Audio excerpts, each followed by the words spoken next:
Hello, we are here today with Sharmila Perera. Sharmila is a wife, a mother, and an entrepreneur.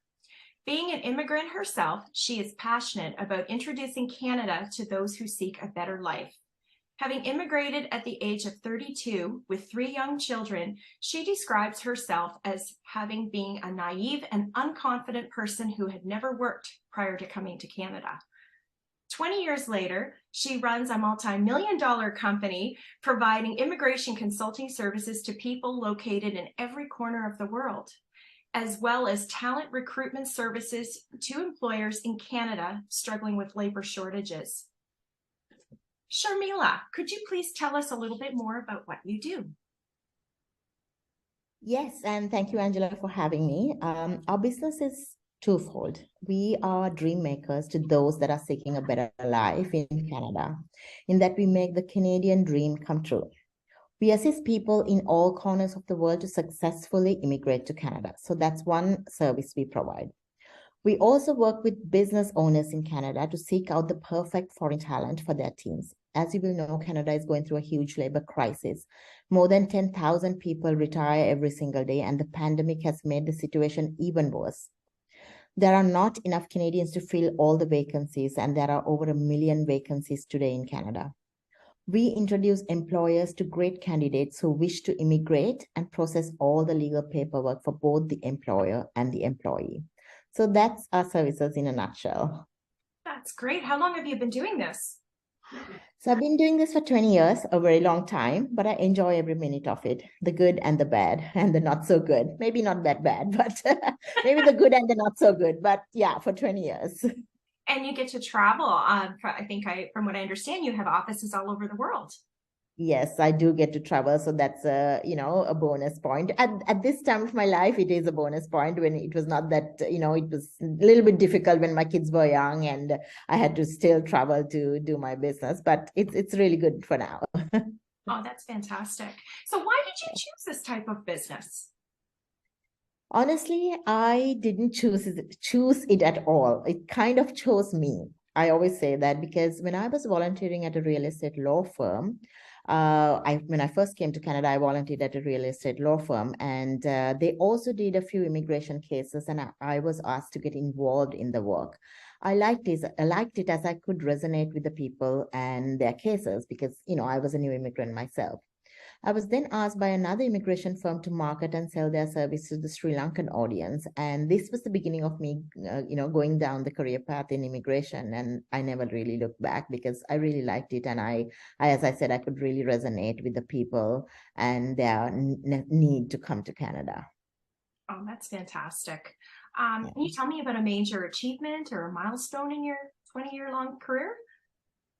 I think the major milestone was the day I decided that I wanted to establish my own immigration firm. It was 2002. We were quite new to Canada with 3 kids and barely making enough to make ends meet. Hence, it was a huge decision to leave a secure job and embark on an entrepreneurial journey. But that I think was the best decision I ever made. As women, we second guess ourselves and we convince ourselves that stability is a key because we have so much responsibilities, especially if we have kids. Being an entrepreneur requires total dedication, willingness to sacrifice many things, and ability to juggle a million things and be good at it all. It pays off, and I have been able to go from a small home-based business to opening 2 offices in Canada and many offices abroad, and build a business that has been recognized in international magazines such as Manage HR. And I have won many awards such as the Business Excellence Award from the Just Becoming Board of Trade and Women Entrepreneur Award from Women in Management. Although I don't concentrate on achieving awards and, all these achievements and awards, this is merely a nice byproduct, I always say, and I concentrate on the service. How best can I service my clients? And then I think everything else falls into place. You deserve every single one of those awards and accolades that you've received. I've had the pleasure of being able to work with you and work alongside you for several years now, and you're amazing. I have a lot of respect for you, Sharmila. Oh, thank you so much. Can you tell me what inspires you to do what you do? So my main inspiration are my clients. In this business, we come across so many people from different corners of the world, amazing people with great education and experience, but in not so amazing situations.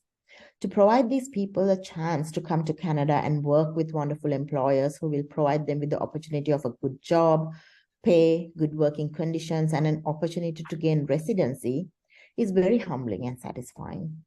And when they do get their visas to immigrate, there's never enough words to describe this feeling, Angela. This is what keeps me going. No matter what the hardships of dealing with, the ever-changing immigration laws or unfair rejections or issues at Canada immigration, at the end of the day, what matters is that our clients get the visa to land. And we fight for this every single day. That's amazing. So what is one piece of advice that you could give to other women in business, please? It's really hard to give one piece of advice when I can have, when I have so much to, share with the world. I guess you could say that. But if you will allow me, I'll give two pieces of advice which I really treasure. When I meet women or men getting into business, I notice a pattern.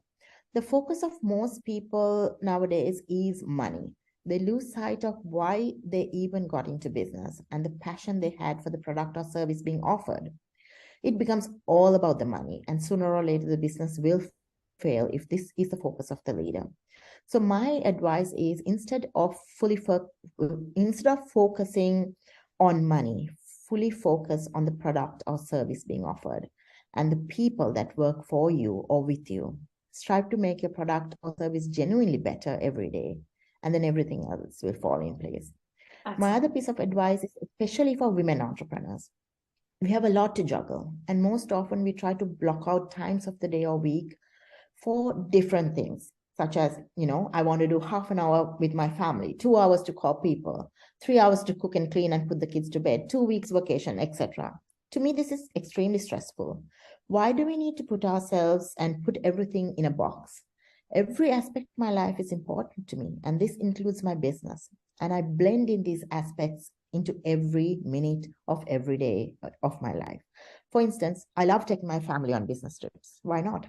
They get to travel and see new places, and I get to have my family close to me. It's a win-win, in my opinion, as long as everyone understands and accommodates all aspects of the trip. Sure, I may have to get up earlier than the rest of my family and, complete my work. And my family will need to adjust all of our outings according to my meeting. But isn't that what family should be doing anyway, right? Adjusting to each other's wants and needs and businesses and what's important. So it has worked for me, and I hope it will work for many others seeking to become women entrepreneurs. That's fantastic advice. Thank you very much, Sharmila. So Sharmila, can you please tell us how people can contact you? Your company is Arbour Consultants. Can you please tell us how we can contact you? So our phone number is 647-477-2197.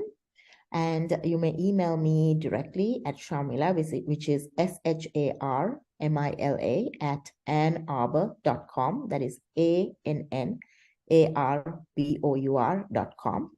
And basically, or go into our website, annarbour.com, and you will be able to find all our contact details. And I'm on social media, Sharmila Perera, and I think you can find me everywhere. Thank you so much. Really appreciate this. Bye-bye. No problem. Thank you. Thank you so much, Angela, for having me. Bye-bye.